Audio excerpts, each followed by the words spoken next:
So I don't exist in your photos anymore, but you still want to wear the title of my wife in public? I shouted in the middle of my sister's engagement party in Atlanta, and the entire ballroom went dead silent. Music kept playing for half a second longer, like it hadn't realized the moment had already broken everything. Glasses froze mid-air.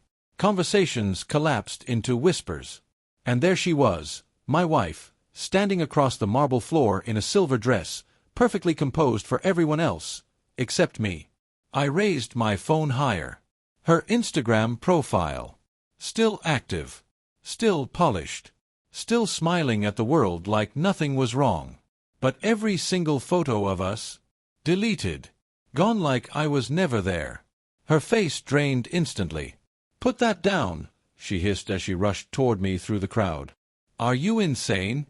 You're embarrassing me in front of everyone." But before she reached me, my phone vibrated again. A new notification. Tagged video. Houston.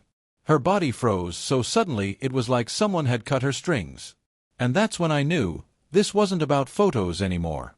This was about a life she was living that didn't include me at all. If you love a good twist, hit that subscribe button. Tell us your location and if it's day or night there. Dark stories feel different in the dark. The room didn't recover after that vibration. I turned the screen so people behind me could see. A hotel lobby in Houston. My wife laughing, leaning into a man I knew too well, her family friend from college. The same man she swore was harmless. His hand rested on her waist like it belonged there. Like I didn't exist. Someone whispered, "Is that her?" My wife grabbed my wrist hard enough to hurt. "That's edited. You're trying to destroy me." But her voice cracked at the end. That crack was all I needed. Because lies don't crack unless they're already hollow. I leaned closer to her so only she could hear. "You deleted me from your life, but you forgot to delete the part where I can still see everything." Her eyes widened. Not fear of losing me, fear of being exposed. That was the difference. That was the truth. It started months earlier. Small things at first. Photos disappearing from her profile. Our vacation in Miami, gone. Birthday posts, gone. Wedding memories, gone. But her account stayed active. Still curated. Still glowing. Still carefully built like she was single, desirable, untouched. I asked her once, casually, "Why are you deleting our pictures?" She didn't even look up from her phone. "It doesn't fit my aesthetic anymore." Aesthetic. Not memories. Not marriage.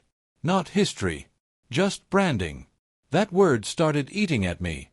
Then came the trips. Houston, for work.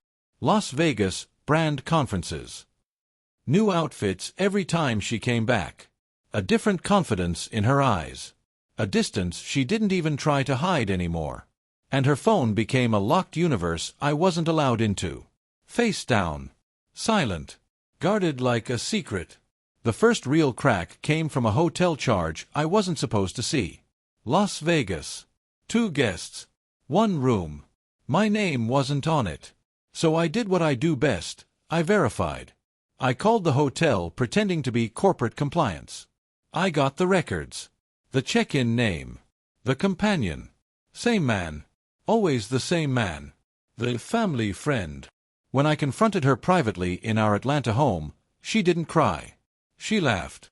"You're seriously stalking me now," she said, leaning against the kitchen counter like I was a joke. I slid the printout across the table. Silence. Then her expression shifted. Anger replacing surprise. "You're going to ruin my life over your imagination?" "I didn't imagine a double occupancy suite in Las Vegas," I said calmly. Her jaw tightened. "You're controlling. You're obsessed." That was when I realized something important. She wasn't denying it anymore. She was reframing it. And when someone starts reframing reality, it means they've already chosen their version of the truth. After that, she didn't hide it, she rewrote it. I became the villain in her story. She told friends I was unstable. Told family I was paranoid. And online, she performed perfection. A smiling selfie. Perfect lighting. Perfect caption. Protect your peace and let go of negativity. No mention of me.